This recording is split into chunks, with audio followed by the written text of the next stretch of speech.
Patuloy na umusbong ang popularidad ng iba't ibang throwing events sa bansa. Isa na dyan ang hammer throw na inabangan sa nakaraang 2025 Patapa Weekly Relay Series Finals. Kilalanin ang nagwagi sa women's event sa report ni teammate Bernadette Sinoy.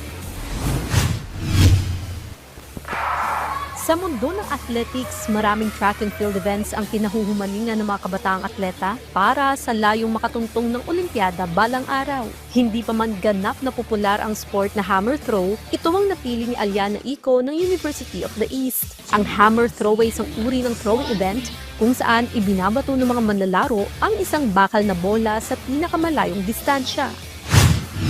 May hammer throw na po dati. Talagang hindi lang po siya kilala. So, exclusively po siya for like mga UAAP schools lang po. For Manila lang po, hindi po siya kilalang probinsya. So, ako din po, hindi ko po siya alam. Pero nung na-introduce po siya sa akin, nagustuhan ko po talaga siya kasi very unique po yung technique, yung power, yung strength. Lahat po ng ginagawa, very unique. Unlike po sa mga traditional events na shot put, discus.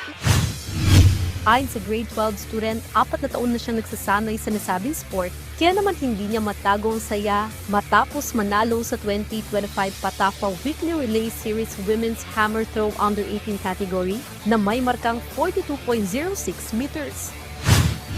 I've been eyeing on this po for like almost 4 years and ngayong nakuha ko na po siya sobrang saya po sa puso na I'm really grateful na all my struggles, my experiences paid off po talaga.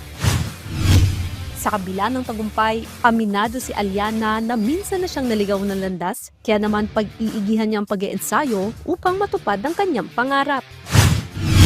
Bato-bato sa langit, karangalan ng kapalit. Yan ang pinatunayan niya Aliana upang makuha ang gintong medalya.